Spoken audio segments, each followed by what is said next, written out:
Bible గ్రంథంలో పరిశుద్ధాత్మకు చిహ్నముగా గాలి లేదా వాయువును తెలిపినట్లుగా చూడవచ్చు.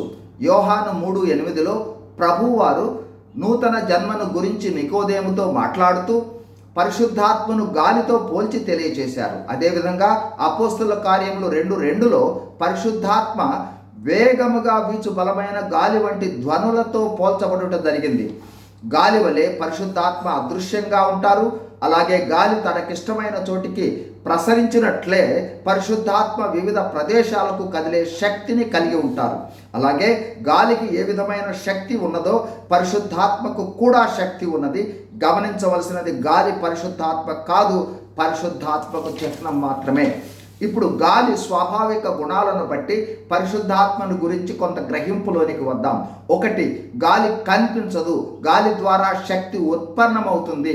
గాలి ప్రభావాలను మనము అనుభవించవచ్చు. అలాగే పరిశుద్ధాత్ముడు కనిపించడు, అయితే ఆయనకు దేవుని శక్తి ఉంది. మనము ఆ శక్తి ప్రభావాలను అనుభవించవచ్చు. 2, గాలి జీవింపచేస్తుంది. జీవానికి కారణం, జీవించుటకు అవసరం. వృక్షజాతి, జంతువులు, మానవులు జీవించటానికి గాలి అవసరం.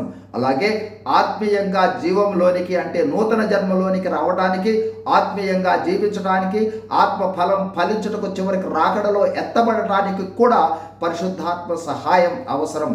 3, గోధుమలను పొట్టును గాలి వేరు చేసి శుభ్రపరుస్తుంది. అలాగే పరిశుద్ధాత్మ క్రైస్తవ జీవితంలో అపవిత్రతలను తొలగించి పవిత్ర జీవితము జీవించే శక్తిగా సహాయపడటం జరుగుతుంది. 4, అణగారిపోతున్న నిప్పు ప్రజ్వరిల్లటానికి గాలి సహాయం చేసి మంట రాజేసి మండుటకు సహాయం చేస్తుంది. అలాగే పరిశుద్ధాత్మ అణగారిన ఆత్మీయ జీవితాలను తిరిగి ఉజ్జీవింపచేసి, మండింపచేసి, ప్రజ్వరిల్ల చేసి దేవుని కొరకై జీవించుటకు ఆత్మీయ ఉజ్జీవమును దయచేస్తుంది. 5, గాలి జీవులు జీవించటానికి అవసరం. గాలి లేకపోతే జీవకోటి మరణిస్తుంది.